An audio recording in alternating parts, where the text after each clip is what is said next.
저는 30대 중반을 넘은 주부입니다. 결혼한 지 올해로 7년이 됐고요. 아이는 아쉽게도 아직 없어요. 처음엔 조금 더 나은 환경을 만들고 갖자고 했었는데 사람 일은 아무도 모른다고 그 시기를 놓치고 전혀 생각지도 못한 일들을 겪으면서 안타깝게도 아이는 바라기 힘들게 되었는데요. 이왕이면 남편을 닮은 마음씨 착한 아이를 낳고 싶었는데 사실은요, 저도 한참 동안 남편을 오해하던 시절이 있었어요. 하지만 사는 내내 그게 오해일 거라고는 상상조차 할 수 없었죠. 그랬기 때문에 지난 일들이 아직까지도 거짓말처럼 느껴질 때도 있는데 결과적으로는 그 거짓말 때문에 지금은 그 어느 때보다 남편을 더 많이 사랑하게 되었으니 그런 저의 기막힌 사연을 들려드리고 싶습니다. 저는 태어날 때부터 아빠가 없었어요. 세상에 아빠 없이 태어나는 아이는 없을 텐데 저희 엄마는 제가 아주 어릴 때부터 아빠는 없다고 단호하게 말하곤 했어요. 처음엔 자세하게 설명해주지 않은 엄마를 이해할 수 없었지만 나중에 알게 됐죠. 엄마가 저를 임신하고 아빠에게 버림받았다는 것을요. 그뿐만이 아니었어요. 엄마는 시집도 안 간 처녀가 임신을 했다며 외갓집에서도 버림을 받았고 어쩌면 사생아를 낳은 여자라는 꼬리표 때문에 세상에서도 버림을 받았던 것 같았으니까요. 그만큼 엄마의 인생은 고단하고 힘들었어요. 그래서인지 저에게는 어지간해서는 정을 주지 않으셨고요. 아마도 엄마는 어쩔 수 없이 저를 낳긴 했지만 저 때문에 불행해졌다는 생각을 했던 것이 아닐까 짐작만 할 뿐이었죠. 엄마, 나 학교에서 그림 그리기 대회 상장 받았어. 이거 봐봐. 대상이야. 그래. 에이, 그게 끝이야? 얘가 왜 이래? 지금 엄마 출근 준비하는 거 안 보이니? 그깟 상장 받아온 거 가지고 뭘 얼마나 바라는 거야? 아니, 나는 엄마한테 칭찬이 받고 싶어서. 칭찬? 그것도 배부르고 걱정 없어야 해줄 수 있는 거야. 내가 누구 때문에 이러고 사는데. 넌 참 철없다. 들어가서 숙제나 해. 엄마 이제 출근해야 하니까 밥은 밥상에 차려놨으니까 이따 시간 되면 먹어. 저희 엄마는 초저녁에 출근해서 아침에 퇴근하는 일을 하셨어요. 출근할 때면 TV 속 여자 연예인처럼 예쁘게 화장을 하고 나갔는데 그래서인지 동네에서 이상한 소문이 돌기도 했었죠.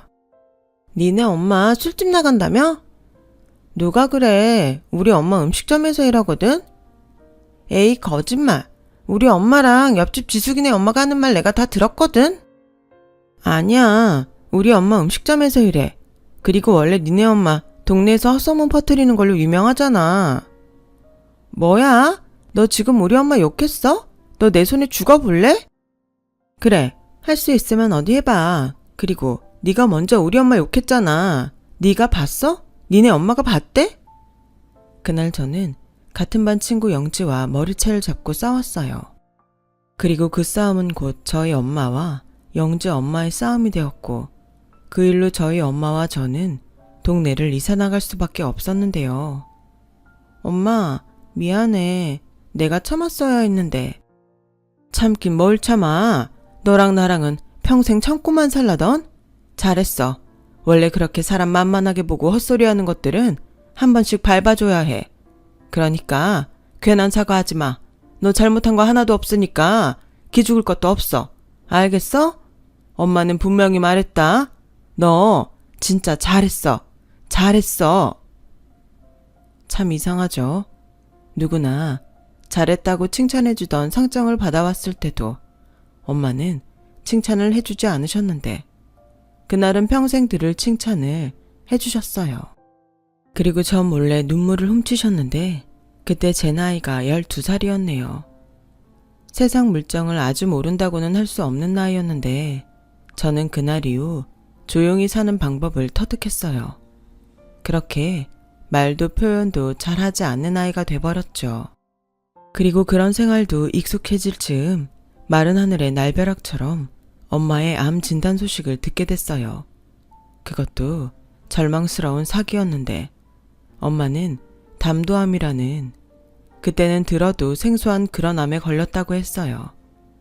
그렇게 암 진단을 받던 날 엄마는 딱히 어떤 증상도 없었다며 억울해했고 병원에서는 종양의 크기와 위치가 나쁘다며 치료 방법을 쉽게 찾지 못했는데요. 설상가상으로 힘들게 받은 항암 치료가 별 효과가 없자 엄마는 절망하며 끝내 삶의 희망을 놓고 말았어요.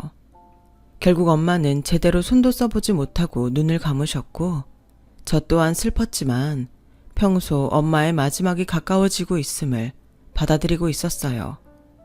엄마의 마지막 임종을 지키던 그날 엄마가 저에겐 마지막으로 하셨던 말이 지금도 저에겐 충격적이고 가슴에 사무쳐요. 하늘아, 엄마 살고 싶어. 엄마 좀 살려줘. 저는 그때 엄마의 말을 듣고 얼마나 놀랐는지 몰라요. 분명 이 세상에서 죽고 싶은 사람은 없을 텐데 저는 엄마가 살 수 있다는 희망을 이미 놓았다고 생각하고 있었더라고요. 저는 그날 엄마의 마지막 말을 듣고 한동안 죄책감에서 헤어나올 수 없었어요. 엄마의 마지막 말을 들어주지 못한 미안함보다 살고 싶었던 엄마를 몰라봤다는 미안함에 저는 제가 용서가 되지 않았죠. 그렇게 저는 혼자가 되었어요. 장례를 치르는 동안 분명 엄마의 소식을 들었을 엄마의 가족은, 그러니까 외갓집 식구들은 끝내 장례식장에 오지 않았어요. 그리고 어린 상주가 있던 엄마의 장례식은 조용해도 너무 조용했고 고요해도 너무 고요했죠. 그때 처음 이 세상에 제가 혼자라는 것을 체감했던 것 같아요.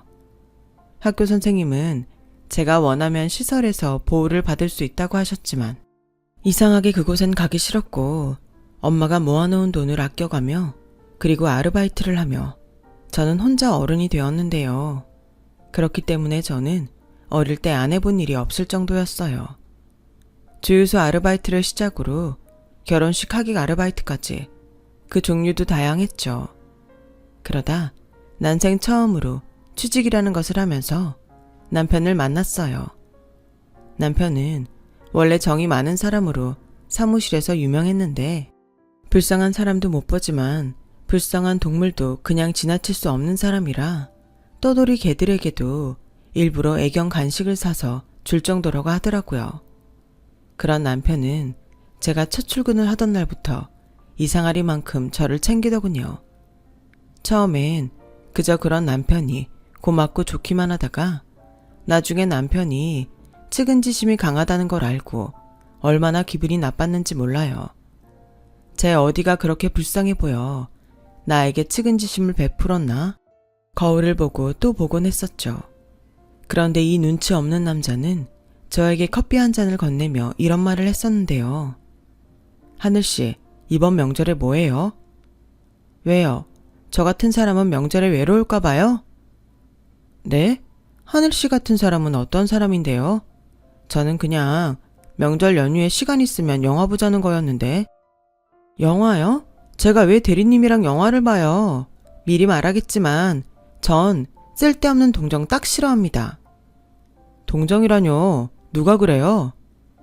대리님이 지금 저 부모 형제 없는 혼자라고 동정하시잖아요. 네? 순간 남편은 말을 잃었고 저는 낯이 뜨거웠어요. 도둑이 제발 저린다고 그게 딱 저였던 거예요. 그리고 그제야 제대로 된 직장에 취직했다고 좋아하던 저였는데 이제 창피해서 어떻게 직장을 다니나? 저는 눈물이 날 지경이었죠. 그때였어요. 뭔가 오해가 있나 본데 저 동정 아닙니다. 저 사실 하늘씨 좋아해요. 첫 출근했을 때부터 한눈에 반했다고요. 용기 내서 데이트 신청한 거였는데 진짜 너무하네요. 네? 데이트 신청이요? 그래요. 내가 이 말 하려고 어제 몇 번이나 연습했는지 압니까? 그런 사람의 마음을 동정이라니. 죄송해요. 저는 저한테 하도 잘해주셔서. 그런데 원래 불쌍한 거 못 보신다고. 하늘씨는 하늘씨가 불쌍한가 봅니다. 저는 하늘씨보다 제가 더 불쌍한 것 같은데. 저 방금 하늘씨한테 까였잖아요. 네? 아니, 그건 그러니까 오해가 있어서 그런 거죠. 그럼 나랑 영화 볼 거예요? 참 어이없지만 저는 그렇게 남편과 영화를 보면서 남편의 연인이 되었어요. 처음엔 어이없는 오해로 시작했지만 실제로 겪어본 남편은 마음씨가 따뜻했고 좋은 사람이었거든요. 그리고 소문대로 남편은 정도 많고 눈물도 많은 사람이었는데 우스운 얘기지만 슬픈 영화를 볼 때면 각티슈 한 통을 다 쓰고도 모자란 사람이었어요. 하지만 저는 그런 남편이 마냥 좋기만 하더라고요.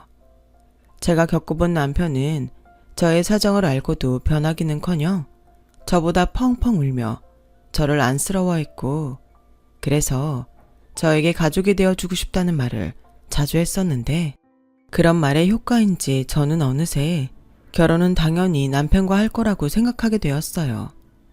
그렇게 연애 2년 만에 저와 남편은 결혼식을 올렸어요.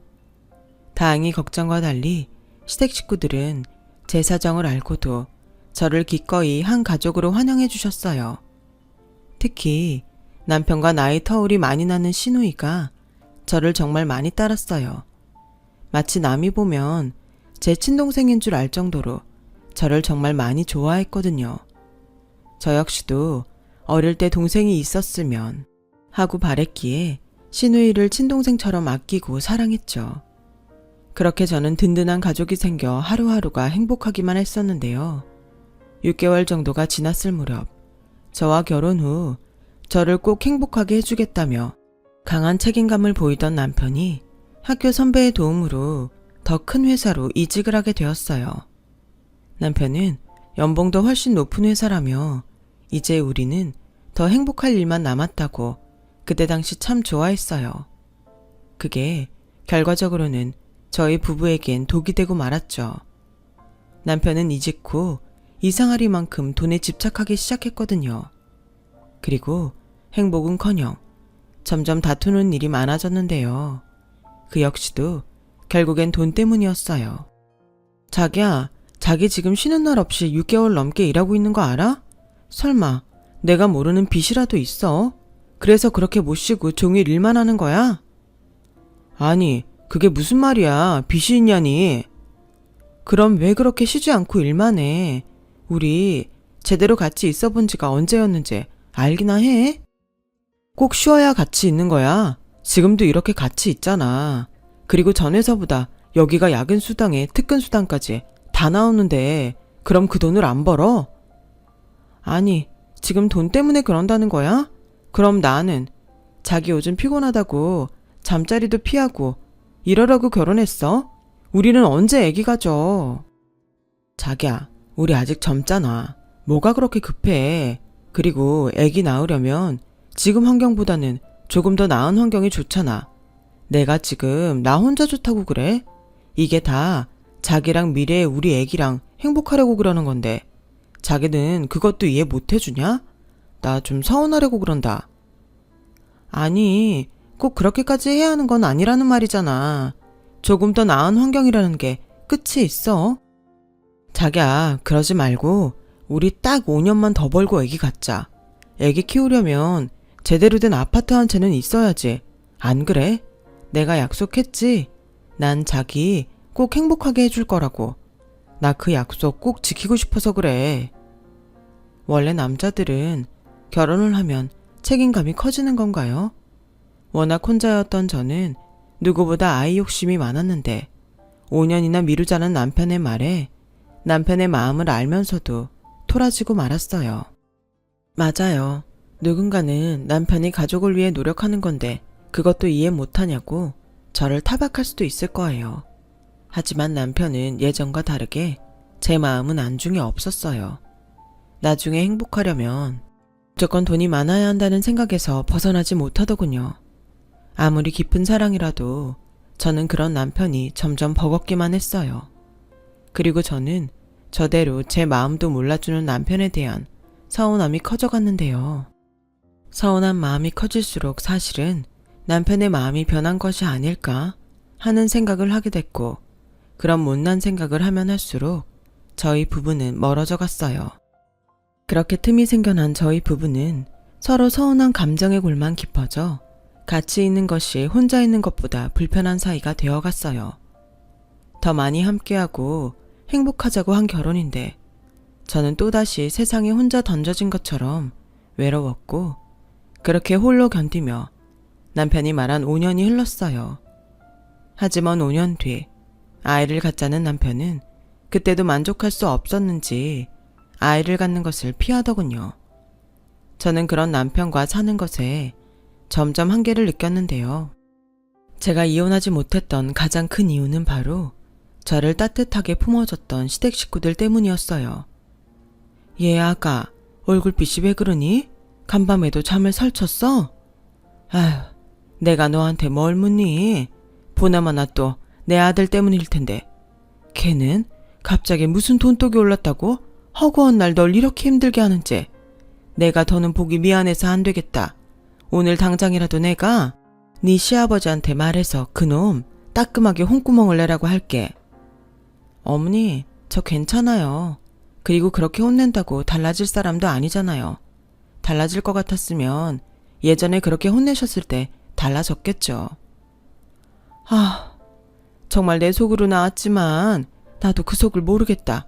이젠 떡하니 집도 있고 대출금도 거진 다 갚았다며. 그런데 왜 그러는 거야? 내 속이 이런데 네 속은 오죽하겠니? 아가, 내가 진짜 미안하다. 어머님이 왜요? 돈이라는 게 원래 벌어도 욕심이 나는 건가 봐요. 그나저나 자꾸 손주 조식이 늦어져서 저야말로 죄송해요. 죄송은 무슨, 하늘이 저 모양인데 네가 무슨 수로 별을 따. 됐다. 그런 생각이랑 하지도 마. 이렇듯 시어머니는 항상 저에게 미안해하셨고 저를 친언니처럼 따르는 시누이도 시어머니에게 대충 이야기를 들었는지 언니, 속상하죠. 우리 오빠는 도대체 왜 그런데요? 가끔은 친오빠지만 저도 좋게 안 보여요. 언니가 훨씬 아깝다니까요.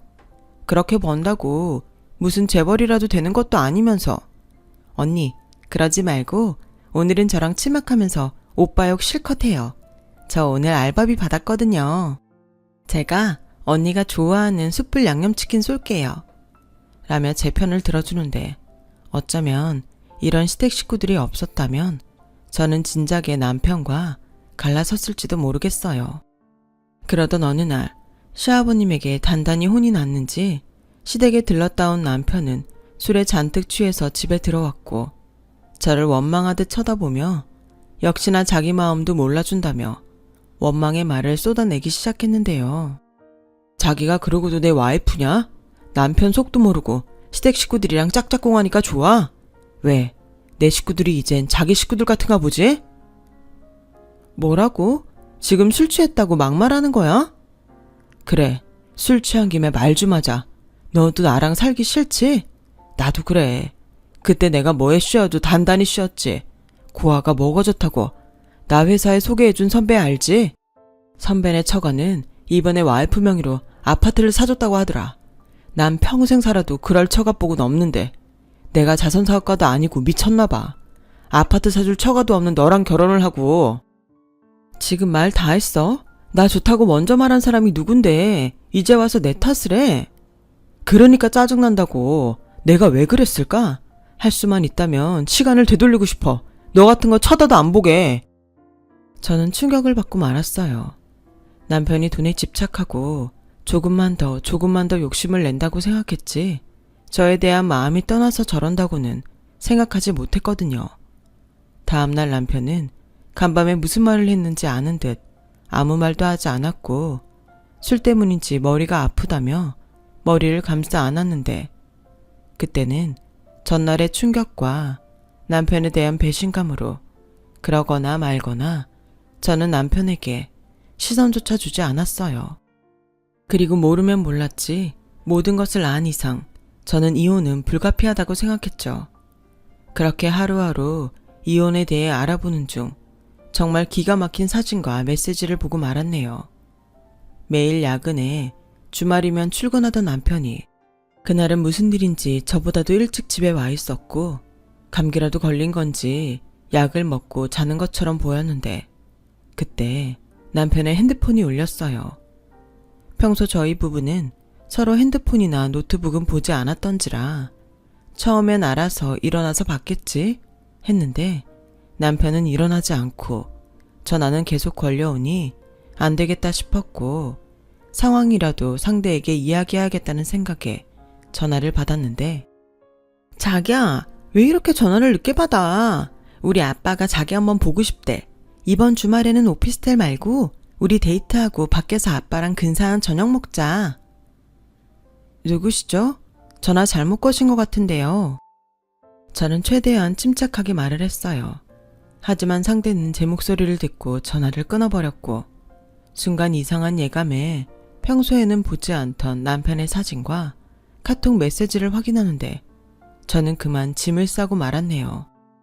남편의 핸드폰엔 보기도 민망한 여자와 함께 있는 사진이 들어있었고 카톡에도 방금 전화를 끊은 것 같은 여자와 주고받은 알콩달콩한 메시지가 한가득 있었는데 내용 중엔 제 얘기도 있었어요. 그래서 이혼은 언제 해? 위자료로 그 집 주고 그냥 몸만 나한테 와. 자기 정도는 내가 책임질 수 있으니까. 그럼 나야 좋지. 근데 고아라 어디 갈 데도 없어서 쉽게 나가 떨어지지 않을 거야. 나도 빨랑 우리 자기랑 살고 싶다. 아버님은 나 벌써 이혼한 걸로 아시는 거지? 당연하지. 그러니까 빨리 그 여자 정리해. 고아라도 돈 많이 준다고 하면 안 돼? 그 카톡을 보는데 저는 손이 떨려 그만 남편의 핸드폰을 놓치고 말았어요. 그리고 생각할 겨를도 없이 짐을 싸고 그 집을 나갔는데 일주일이 지나도록 남편에게선 연락 한 통이 없더라고요. 아마도 제가 모든 걸 다 알았다는 걸 자기도 안 모양이었어요. 그렇게 살아도 산 것 같지 않은 듯 보름의 시간을 보냈어요. 그리고 퇴근하는 제 앞에 뻔뻔하게도 남편이 나타났고 그런 남편을 못 본 척 지나가려던 저에게 남편은 다른 사람들도 다 듣는 길 한복판에서 이혼하자. 이제 너도 다 알잖아. 라고 외쳤어요. 세상이 얼마나 당당하면 아니 그 여자가 얼마나 좋으면 저럴까? 저는 끓어오르는 분노에 뒤를 돌아봤죠. 남편은 그런 제 손을 낚아채듯 한 카페에 갔는데 어이없게도 이혼 서류를 포함한 기타 서류를 어떤 말보다도 먼저 내밀더군요.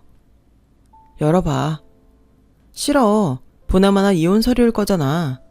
그래 맞아. 근데 그게 다가 아니야. 저는 남편의 말에 서류를 열어서 봤어요. 그러자 제 명의로 바뀐 아파트 명의와 수표가 한가득 있었는데 그때 봤던 그 여자의 카톡 내용이 떠오르더군요. 그 여자가 이렇게 하라고 시키던? 돈 많이 주면 나가 떨어질 거라고? 긴 말은 하지 않을게. 이미 우리 둘 예전 같지 않고 이렇게 사느니 각자 행복한 길 찾자. 난 그 여자랑 행복하고 자기는 그동안 힘들었으니까 그 돈으로 편하게 살아. 그 돈이면 아마 직장 그만두고 작은 가게나 하면서 편하게 살아도 될 거야. 내가 니들 원하는 대로 순순하게 도장 찍어줄 것 같아? 그때였어요.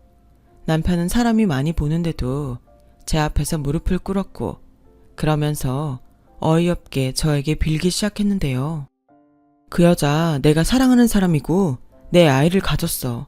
벌써 8개월이나 됐고 곧 있으면 출산인데 혼인신고는 해야 애를 호적에 올리잖아. 그러니 제발 이렇게 부탁할 테니까 이혼해줘. 돈은 더 달라고 하면 대출이라도 받아서 더 해줄게. 돈이라면 벌벌 떠는 사람이 그 여자가 좋긴 어지간히 좋은가 봐? 왜? 그 여자는 부잣집 딸이라도 돼? 저는 악에 받쳐 소리쳤어요. 그러자 남편은 말없이 고개만 끄덕였고 차라리 소리치고 당당하게 굴면 뺨이라도 한 대 올려 붙이려고 했는데 눈물까지 흘리며 헤어지자고 애원하니 정말 어이가 없다 못해 헛웃음이 나오더라고요.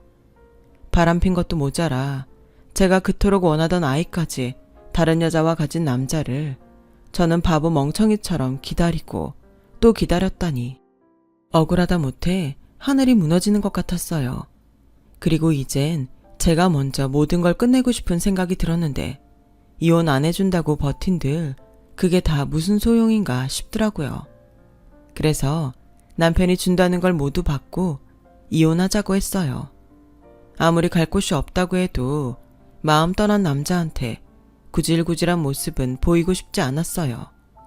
하지만 그런 저에게도 한 가지 숙제는 있었는데 그건 평소 저를 친딸처럼 생각하던 시댁 식구들이 받을 충격이었죠. 저는 오랜 고민 끝에 시어머니를 찾아가 자초지종을 말하려 했는데 저는 거기서 또다시 충격을 받고 말았어요. 그게 시어머니의 태도가 그전과는 180도 달라져 있었거든요. 네가 여기 무슨 일이냐? 이제 니들 결혼하면 너나 나나 볼 일 없는 남인데 뭐하러 불편하게 여기까지 왔어? 네? 어머니, 갑자기 왜 그러세요? 어머니는 무슨? 이제 후칭 정리는 해야 하지 않겠니? 그나저나 우리 아들한테 들으니 너 이혼한다고 했다면서 뭐가 이렇게 느려 터져? 곧 있으면 우리 손주 태어나는데 빨리 이혼을 해야 혼인신고를 할 거 아니야. 그래야 나도 저쪽 사돈 얼굴 보기에 염치가 있지. 설마 너 딴 마음 있는 거 아니지? 다른 사람은 몰라도 정말 어머니까지 이렇게 변하실 줄은 몰랐어요. 네, 하루라도 더 일찍 아드님이랑 이혼할게요. 그럼 됐죠? 저는 어머님을 정말 친엄마라고 생각했는데 부잣집 며느리의 손주까지 생긴다니 이제 저 같은 건 빨리 없어져 버렸으면 좋으시겠나 봐요. 당연한 거 아니니? 니들 결혼한 지가 언젠데. 안 그래도 아무리 바빠도 애정이 있으면 그깟 애기 둘셋은 낳지 않았나 생각하던 참이었다. 그런데 이렇게 부잣집 사돈에 아이까지 임신했다니 이 얼마나 경사스러운 일이냐? 그리고 너는 돈 받았다며. 그럼 피차 잘 된 건데 뭘 그렇게 시간을 끌어? 이제서 하는 말이지만 난 널 가족이라고 생각한 적 없다. 그저 불쌍해서 잘해준 것뿐이야. 충격이었어요. 어쩌면 남편의 외도보다 시어머니의 말이 저에겐 더 충격이었죠. 그동안 가족이라고 생각했는데 그게 전부 저만의 착각이라니. 그동안 저만 옳아났다는 생각에 이런 집구석과는 빨리 정리하는 게 낫겠다고 생각했어요. 그리고 그 다음날 당장 이혼하지 않으면 죽는 사람처럼 서둘러 이혼 절차를 마무리했는데요. 아이가 없던 저와 남편의 이혼은 그야말로 허무할 정도로 간단하게 끝이 나더라고요. 원하는 대로 이혼해줬으니까 잘 살아. 그리고 축하는 못 해주겠다. 그래, 괜찮아. 그리고 고마워. 고맙긴. 난 당신 어머니 말대로 돈 받았잖아. 나중에 딴소리나 하지 마. 걱정하지 마. 돈이라면 그 여자 집에 차고 넘치니까. 그리고 자기가 알아서 하겠지만 좀 불편해도 당장은 팔지 마. 근처에 지하철역 들어오는 거 알잖아. 그럼 집값 더 오를 텐데 손해는 보지 말라고. 웃겨? 남이사 팔던 말던 무슨 상관이야.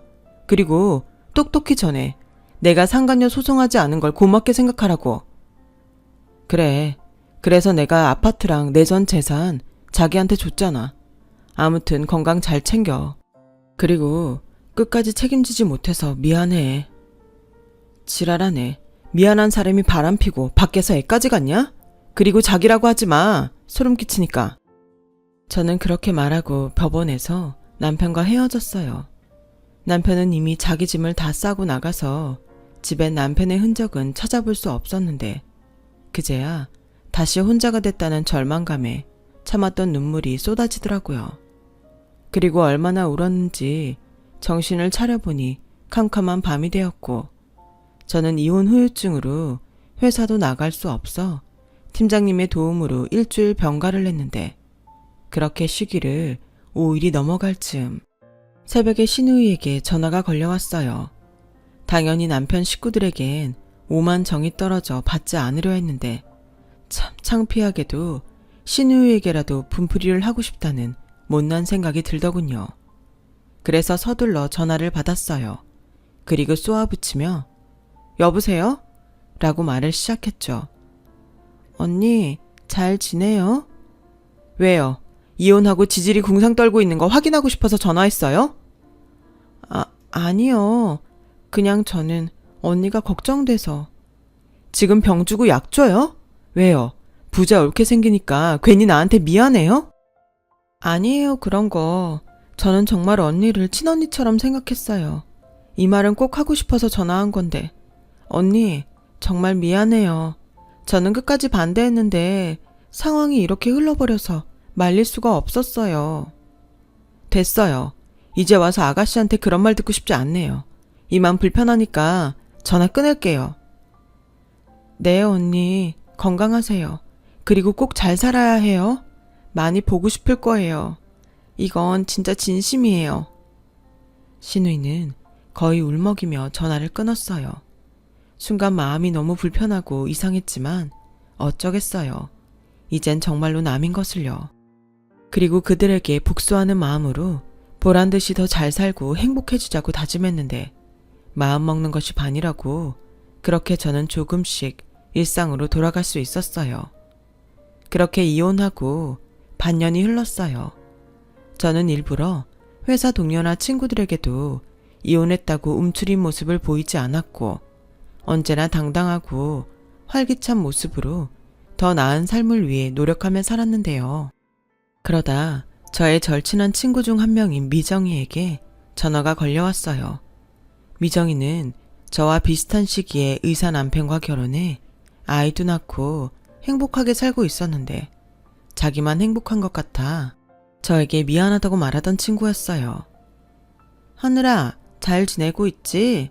애만 아니면 너 어떻게 사나 들여다보고 싶은데 한참 손이 가는 때라 챙기지도 못했다. 됐어, 내가 애냐? 나 잘 먹고 잘 살아. 근데 무슨 일이야? 그게 내가 어제 네 전남편을 봤는데. 그래? 뭐 같은 하늘 아래 사니 이래저래 볼 수도 있지. 왜? 너무 잘 살고 있던? 아니, 그게 우리 남편 병원 갔다가 본 거라서. 그 사람 환자복을 입고 있던데? 바람에 애까지 가졌다면서. 그 사람 암 걸렸었니? 그게 무슨 말이야? 암이라니. 그리고 환자복 입고 있다고 다 암 환자냐? 너 잊었어? 우리 남편 일하는 병원 암 전문 병원이잖아. 그리고 서당계 3년이면 풍어를 읊는다고? 딱 봐도 암 환자였어. 거기에 네 시어머니가 병수발까지 들고 계신 것 같던데? 아니야, 네가 잘못 봤겠지. 멀쩡한 사람이 무슨 갑자기 암이냐? 야, 암은 뭐 예고하고 오는 줄 알아? 다들 그래. 멀쩡하다. 어느 날 갑자기 걸렸다고. 너 니네 엄마 기억 안 나? 저는 미정이의 말에 눈앞이 까맣게 흐려졌어요. 이미 헤어진 마당이긴 했지만 갑자기 암이라니 순간 가슴이 쿵 하고 내려앉는 것 같았는데요. 곧이어 미정이는 이런 신신당부를 저에게 했어요. 내가 이 말을 처음엔 할까 말까 했는데 혹여 너 네 전남편 만나러 갈 생각은 하지도 마. 이혼했잖아. 뭐 어찌됐든 그놈은 벌 받는 거고 넌 타이밍 좋게 위자료 잘 챙겨서 이혼한 거라고 말하고 싶었어. 내가 너 그렇게 이혼했다고 해서 얼마나 듣고 놀랐는 줄 알아? 하늘에서 네 엄마가 도왔다고 생각해. 나 그 말 하려고 전화한 거야. 너 내 말 듣고 있어? 저는 솔직히 친구의 말이 귀에 들어오지 않았어요. 오히려 부잣집에 새장가 가서 너무 잘 산다고 했으면 욕이라도 해줄 텐데 갑자기 암이라니 듣고도 믿어지지가 않더라고요. 그래서 망설인 끝에 신우이에게 이혼하고 처음으로 전화를 걸었어요. 그리고 반갑다는 듯한 신우이 목소리가 들렸는데요. 언니? 오랜만이에요. 잘 지내시죠? 아가씨? 나 뭐 좀 물어보려고요. 아가씨 오빠 그 부잣집 여자랑 재혼했어요? 네? 네, 했죠. 그래요? 그럼 혹시 아가씨 오빠 어디 아파요? 네? 그게 내 친구 남편은 의사인데 그 사람을 봤다고 해서요. 어디 아픈 거예요? 정말 암이에요? 아, 그게요. 아가씨, 지금쯤이면 그 사람 아이 태어났을 텐데 이름이 뭐예요? 이름이요? 그게 은하? 은하요. 근데 언니가 그걸 알아서 뭐하게요. 언니 이혼했잖아요. 아가씨, 지금 거짓말하는 거죠? 내가 아가씨를 몰라요? 그 사람 재혼 안 했죠? 그쯤부터는 저는 이상하리만큼 강한 확신이 들었어요. 갑자기 바람이 났다며 가진 걸 모두 저에게 주고 이혼한 남편도 그렇고 한순간 돌변한 시어머니의 태도도 그쯤부터는 모두 이상했다는 생각이 들었거든요. 그렇게 저는 신우이에게 다 괜찮으니 솔직하게 말해달라고 했고 착하고 마음이 여린 신우이는 끝내 울먹이며 충격적인 사실을 털어놓기 시작했어요. 언니, 사실은요, 오빠 바람난 거 아니에요. 우리 오빠가 언니를 얼마나 사랑하는데 그런 일은 절대 있을 수가 없죠. 몸이 부서져라 이런 것도 다 언니 행복하게 해주고 싶어서라고 했는걸요. 그런데 하도 일만 해서인지 계속 머리가 아프더래요. 처음엔 그냥 두통이라고 생각했다는데 나중엔 너무 아파서 정신까지 잃게 됐어요. 병원에서 뇌암 사기 판정을 받았대요. 이미 손 쓸 수 없을 정도로 심해서 수술도 지금은 가능성이 낮다고 했는데 오빠가 언니네 엄마가 갑작스럽게 암으로 돌아가셔서 충격이 컸다면서 식구들한테 자기가 바람나고 애까지 가져서 이혼해야 한다고 거짓말하자고 했어요. 뭐라고요? 아니 어떻게 그런 거짓말을. 그러면 그 사진이며 메시지는 다 가짜였어요? 네, 그거 제 친구예요. 오빠가 정말 너무 부탁을 해서. 미안해요, 언니. 저도 처음엔 말도 안 된다고 길길이 뛰었는데 저희 엄마가 사별한 것보다는 이혼한 게 낫다고 병수발은 자기가 들 테니 그렇게 하자고 하는 바람에 더는 말리지 못했어요. 저희 아빠도 엄마 말이 맞다고 하니 제가 나설 틈이 없더라고요. 저는 더는 제정신으로 신우이의 말을 들을 수 없어서 그 자리에 털썩 주저앉고 말았어요.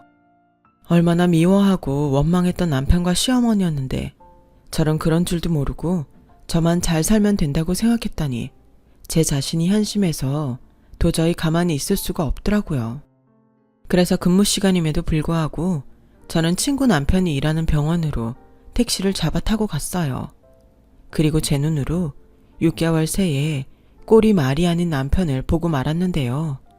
저도 남편도 또 시어머니도 얼마나 놀랐는지 그 자리에 그대로 굳어버리고 말았었죠. 자기야, 여긴 어떻게 알고? 설마 다 알고 온 거야? 그래, 다 알고 왔다. 이러려고 그런 말도 안 되는 거짓말을 했어? 어머님도요? 그게 아가, 저 혼자 나쁜 사람 만들고 이게 뭐예요? 저는 뭐 식구도 아니냐고요. 이거사, 우린 너라도 모르고 잘 살라고 그런 건데 뭘 또 이렇게 알고 여기까지 왔어. 시어머니는 결국 병원 복도 바닥에 앉아 울음을 터뜨리고 마셨어요. 그리고 남편도 등을 돌리고 울었는데 그 모습이 어찌나 작고 초라한지 저는 얼른 달려가 남편의 뒷모습을 안아주었네요. 행복하게 해준다며 약속했잖아. 그러니까 꼭 살아. 살아서 나 행복하게 해주라고. 나 아기 같자고 안 할게. 나 자기만 있으면 돼. 알잖아. 내가 당신 말고 가족이 어딨냐? 그렇게 저희 세 사람은 그동안의 오해를 풀고 한동안 서로의 어깨를 안으며 울고 또 울었어요. 그리고 저는 바로 회사에 사직서를 내고 다음 날부터 남편 병간호를 하기 위해 병원으로 갔는데 시어머니는 괜찮다며 이럴 때일수록 냉정하게 생각하라고 자꾸만 저를 병실에서 내보내시려고 하셨어요. 이거사, 네 인생 아직 9만리야. 우리 아들은 내가 알아서 잘 돌볼 테니까 넌 네 인생 살아. 난 내 아들도 중요하지만 너도 중요하다. 네가 2번이나 암 때문에 마음 아프게 하고 싶진 않아. 어머님이 저 시집 올 때 그러셨죠? 이제 저는 한 식구라고. 한 식구가 뭐예요? 이렇게 어려움이 있을 때 더 함께하는 게 식구 아니에요? 저 사람 옆에 있고 싶어요. 제가 저희 엄마 보내고 처음으로 함께하고 싶다고 생각한 사람 옆에서 행복하고 싶어요. 저는 거의 시어머니에게 애원하듯 말했던 것 같아요. 그러자 시어머니는 끝내 저를 더는 말리지 못하셨고 그저 제 손을 꼭 잡아주셨는데요. 이렇게 따뜻하신 분을 그런 말도 안 되는 오해로 미워하고 원망했더니 지금도 죄송한 마음뿐입니다. 그 후 저는 본격적으로 남편 옆에서 병간호를 하기 시작했어요. 남편은 뭐하러 회사까지 그만두냐며 저를 말렸지만 저는 웃으며 이렇게 대답했네요. 내가 결혼하고 자기한테 바랬던 건 이렇게 같이 있는 거였어. 이렇게 같이 밥 먹고 수다 떨고 밖에 나가서 산책도 하고 주말이면 영화도 보고 맛있는 것도 먹고 그저 평범한 거였다고. 나 이제 소원풀이 할 거니까 말리지 마. 이렇게 24시간 자기 옆에 꼭 붙어서 같이 있는 거. 내가 그동안 얼마나 하고 싶었는지 알기나 해? 미안해. 그동안 난 정말 뭐에 홀렸었나 봐. 내가 돈을 많이 벌면 당신이 돈 걱정하지 않고 편하게 살 거라고 생각했어. 그게 행복하게 해주는 거라고 생각했어. 그때 처음으로 다시 저희 부부는 서로를 보며 같이 웃었어요. 이렇게 서로를 보며 웃어본 지가 얼마만인지 웃고 있는데 둘이 똑같이 눈에서 눈물이 나오더라고요. 하지만 그건 시작이었어요. 저희 부부는 시간이 없다는 생각에 하루를 허투루 쓰지 않았고 치료에도 해볼 수 있는 건 최선을 다하며 늘 마지막처럼 하루를 살았어요. 그리고 그런 저의 간절한 마음이 하늘에 닿았는지 가망이 없다던 남편의 상태는 조금씩 호전을 보이기 시작하더라고요. 병원에서는 이건 기적에 가깝다며 놀라움을 감추지 못했는데 시부모님과 시누이는 이게 다 제 덕이라며 저를 안고 고맙다고 또 눈물을 흘리셨네요. 고마운 건 저도 마찬가지였는데요. 무엇보다 증상이 호전된 건 살겠다는 남편의 의지가 컸기에 가능했어요. 포기했던 식사도 약도 다시 먹기 시작한 남편 덕이었죠. 그리고 그 무렵 저와 남편은 태어나면 다시 결혼해서 그때는 정말 제가 하고 싶었던 생활을 하자고 약속을 했었거든요. 그 약속을 지키겠다는 남편의 마음이 기적을 불러온 것이 아닐까 싶었어요. 이젠 모든 것이 끝이라고 생각한 절망에서 행복하게 살자고 다시 꿈을 꾸게 된 거였죠. 그리고 힘든 항암이 끝나고 위험 부담이 많았지만 지푸라기라도 잡는 심정으로 남편은 수술을 받겠다고 했어요. 저와 시댁 식구들은 희박한 확률이라도 제발 남편이 살 수 있길 바라며 남편을 기다렸죠. 하늘은 끝내 저희 가족의 간절한 기도를 들어주셨답니다. 저는 그렇게 생각해요. 평소 선한 마음으로 착하게 살았던 남편과 그의 가족이었기에 그 베풀었던 마음들이 모아 큰 기적을 이뤄냈다고요. 기적은 허무맹랑한 희망 고문이라고 생각했는데 이렇듯 저는 제 눈으로 기적을 똑똑히 보게 되었어요. 그 뒤 남편과 저는 다시 시작하는 마음으로 경기도 외곽에 있는 조용한 집에 이사를 왔어요. 아이러니하게도 그동안 남편이 악착같이 벌었던 돈 덕에 저희 부부는 한시도 떨어지지 않고 지낼 수 있었죠. 그 후 지금까지 매일 이게 행복이구나 느끼며 살아가고 있는데요. 행복이란 게 정말 별게 아니더라고요. 사랑하는 사람과 함께 있으면 그게 행복이었어요. 그리고 건강이 많이 좋아진 남편은 요즘 가구 만들기에 푹 빠졌는데요. 뚝딱뚝딱 어찌나 필요한 것들을 잘 만들어주는지 감탄하는 게 지금의 저의 일상이랍니다. 이렇듯 작은 것에도 하하호호 웃을 수 있는데 왜 우리는 그동안 이렇게 간단한 걸 몰랐던 걸까요? 부디 이젠 남은 시간은 같은 실수를 반복하는 일은 없었으면 좋겠어요. 언젠가 남편이 그런 말을 하더라고요. 숨 쉬고 있는 지금이 기적 같다고요. 어쩌면 우리는 매일 기적 속에서 사는 건 아닐까요? 부디 그 기적이 오래오래 계속되길 바라면서 저의 이야기를 마치도록 하겠습니다. 아직 완치까지 가려면 시간이 많이 걸리겠지만 부디 저희 부부가 지치지 않고 끝까지 희망을 잃지 않도록 많은 응원 부탁드려요. 남편과 감사한 마음으로 함께 하겠습니다. 지금까지 저의 이야기 들어주셔서 대단히 고맙습니다. 항상 건강하시고 늘 행복하세요. 감사합니다. 여러분, 사연 댓글에 응원과 현명한 조언 부탁드려요. 좋아요와 구독은 저에게 큰 힘이 됩니다. 오늘도 좋은 일 가득하세요.